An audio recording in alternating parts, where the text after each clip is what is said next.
ακούτε παρακαλώ. Κάτοχος αυτού του τρίφων έχει εμπλακεί σε σοβαρό προτέρων που αποκρίνεται Με ακούτε? Η τοποθεσία έκτακτης ανάγκης βρίσκεται στο γεωγραφικό πλάτο. Με ακούτε?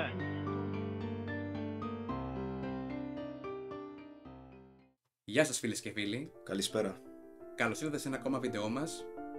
Λίγο διαφορετικό από τα προηγούμενα. Σήμερα θα μιλήσουμε για ένα πολύ λεπτό ζήτημα. Λίγες μέρες πριν είχαμε τη μαύρη επέτειο, όπου κλείσαμε ακριβώς 2 χρόνια από το τραγικό συμβάν που συνέβη στη χώρα μας στις 28 Φεβρουαρίου του 2023. Τα θερμά μας συλληπιτήρια στις οικογένειες των θυμάτων. Και επίσης αυτό το βίντεο γίνεται με απόλυτο σεβασμό ως προς τα θύματα. Ευχόμαστε δικαίωση. Βέβαια, στο συγκεκριμένο μέρος συνέβησαν και άλλα δυστυχήματα τα προηγούμενα χρόνια, στα οποία θα αναφερθούμε παρακάτω. Αλλά πριν φτάσουμε εκεί, να κάνουμε και λίγο μια αναφορά, να πάμε λίγο στα αρχαία χρόνια, να δούμε πώς ξεκίνησε όλο αυτό.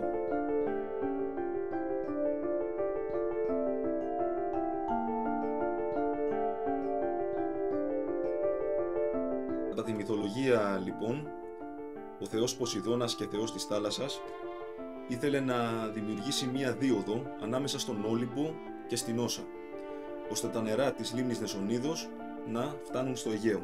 Και έτσι δημιουργήθηκε η κοιλάδα των τεμπών. Βέβαια η επιστήμη είχε μια διαφορετική άποψη. Σύμφωνα με τους γεωλόγους, η Θεσσαλία ήταν απομακρυσμένη από τη θάλασσα και τα χαμηλότερα τμήματά της καλύπτονταν από μια μεγάλη σε έκταση λίμνη, αλλά μετρίου βάθους, η οποία ξεχύλισε λόγω των φερτών υλικών σε αυτήν και έτσι δημιουργήθηκε ένα υδάτινο ρεύμα, ο λεγόμενος ποινιός, ο οποίος έγλειψε, να το πω, τους, αυτό εκεί πέρα. Ναι, τους ορεινούς όγκους και έτσι δημιουργήθηκε αυτή η κοιλάδα των τεμπών. Ναι, μια διαφορετική εκδοχή. Αυτή είναι η επιστημονική. Βάσει της επιστημονικής θεωρίας. Τώρα βέβαια στην κοιλάδα αυτή υπήρχε μια αρνητικότητα σε αυτό το μέρος. Και γι' αυτό το λόγο κάθε 9 χρόνια κάνανε μια τελετή εξαγνισμού, στην οποία συμμετείχαν κυρίως νέοι και νέες. Η κοιλάδα αυτή λοιπόν ήταν αφιερωμένη στο θεό Απόλλωνα, ο οποίος ήταν θεός του καθαρμού και της μαντικής. Τα ίχνη του Απόλλωνα, το Απόλλωνα του Πυθίου ή Τεμπίτη, βρέθηκαν, ναι, πολύ σωστά. Ναι, βρέθηκαν στην ανατολική έξοδο της κοιλάδας, στο δεξί μέρος, μάλλον στη δεξιά όχθη του ποταμού Ποινιού, στο άκρο της σημερινής γέφυρας του ποταμού. Πολύ σωστά. Λοιπόν, και επίσης ο μύθος που συνδέει τον Απόλλωνα με τον Όλυμπο και το φυτό είναι αυτός της Δάφνης. Της Δάφνης, μάλιστα.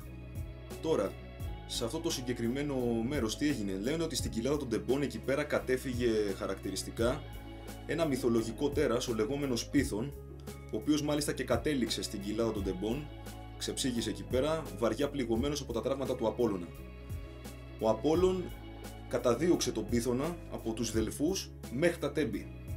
Κατά την άνοδό του ο Πίθωνας λοιπόν προς τα Τέμπη, για να εκδικηθεί το θεό Απόλλωνα, σκότωσε πολλούς νέους και νέες. Πολύ σωστά. Βέβαια, αυτό να το τονίσουμε τώρα, σε καμία περίπτωση δεν θα ταυτίσουμε τα γεγονότα τα οποία συνέβησαν και τα δυστυχήματα με αυτή την ιστορική αναφορά την οποία κάνουμε. Κάνουμε μια τυπική αναφορά στη μυθολογία.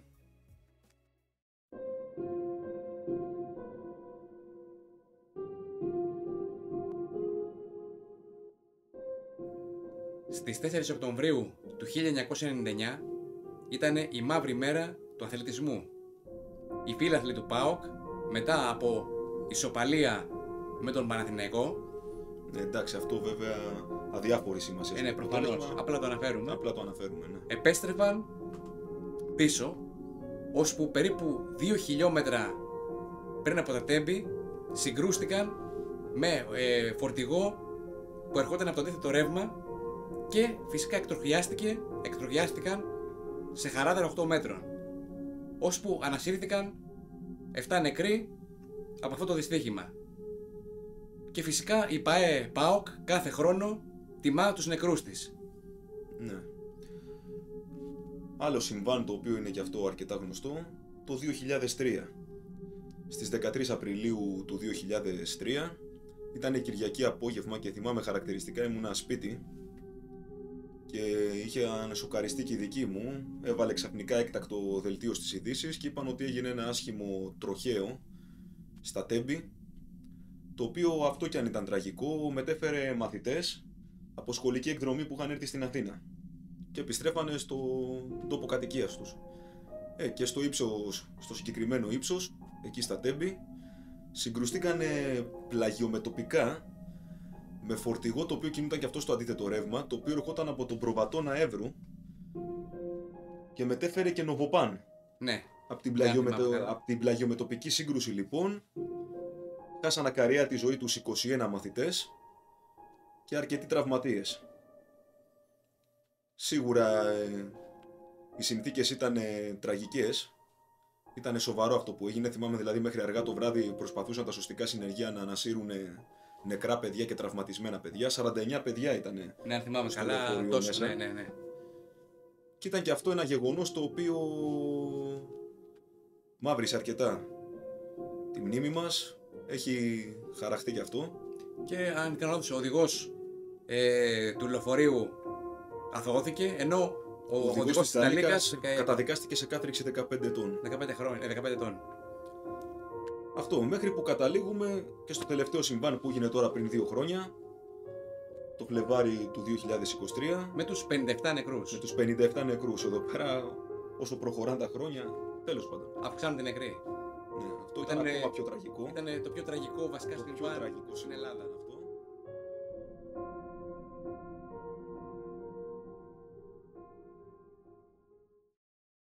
Στις 28 Φεβρουαρίου του 2023 λοιπόν, λίγο μετά τις 7 το απόγευμα, η αμαξοστοιχεία Intercity ξεκίνησε από το σταθμό Λαρίσης και αναχώρησε από εκεί με τελικό προορισμό τη Θεσσαλονίκη.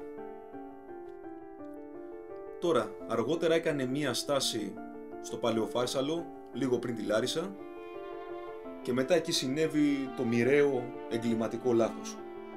Η αμαξοστοιχεία μπήκε στη λάθος γραμμή της καθόδου, στην οποία από το απόγευμα ήδη κινούτανε η εμπορική αμαξοστοιχεία. Επί 12 ολόκληρα λεπτά τα δύο τρένα κινούντουσαν στην ίδια γραμμή με αντίθετη κατεύθυνση. Και στις 11 και 22 συνέβη το μοιραίο συμβάν. Τα δύο τρένα συγκρούστηκαν με τοπικά, με αποτέλεσμα τα πρώτα 3 βαγόνια της αμαξοστοιχείας Intercity να εκτροχιαστούν και να τυλιχτούν στις φλόγες. Οι άνθρωποι στα πρώτα 3 βαγόνια εξαελώθηκαν, επικρατούσε γενικά ένας πανικός, ένα χάος, άνθρωποι εγκλωβισμένοι δεν είχαν οξυγόνο, είχαν έλλειψη οξυγόνου, έβλεπαν διαμελισμένους ανθρώπους μέσα στα βαγόνια. Άλλοι προσπαθούσαν να απεγκλωβιστούν από το βαγόνι, να βγούνε. Άλλοι προσπαθούσαν να βοηθήσουν άλλους συνανθρώπους τους να τους απεγκλωβίσουν όσο μπορούσαν. Άλλοι προσπαθούσαν να καλέσουν τις πυροσβεστικές υπηρεσίες, να πας και σωθούν. Κάνουν κλήσεις. Ο μόνος που σώθηκε ήταν ο 29χρονος Γεράσιμος, ο οποίος ακόμα εδώ και 1 χρόνο παλεύει ακόμα για τη ζωή του. Είναι σε κόμμα. Μια μάνα έχασε το παιδί της και κάποιος τη βοήθησε και μέσα στο χαμό της το βρήκε. Το παιδί από την αγκαλιά.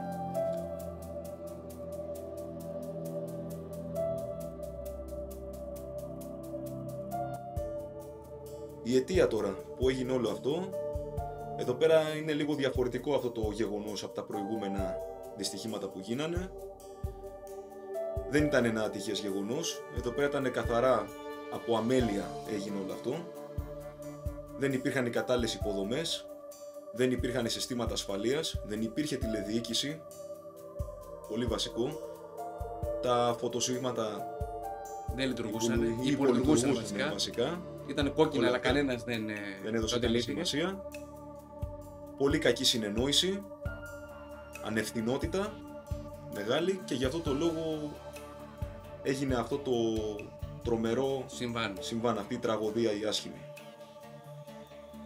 Από εδώ και στο εξής, ελπίζουμε και ευχόμαστε να μην ξαναγίνει, κάτι τέτοιο, αλλά πάνω απ' όλα Είμαστε όλοι μας υπεύθυνοι, πρέπει να υπάρχει υπευθυνότητα και πάνω απ' όλα είμαστε υποχρεωμένοι όλοι μας για την ασφάλεια, την ακεραιότητα και τη ζωή των συνανθρώπων μας.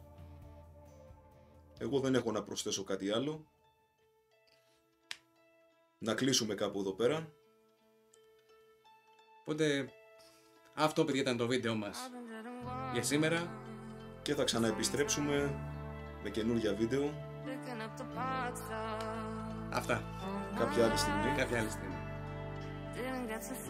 Καλό βράδυ. Καλό βράδυ. Καλή συνέχεια. Καλή εβδομάδα να έχουμε. Και τα λέμε στα επόμενα.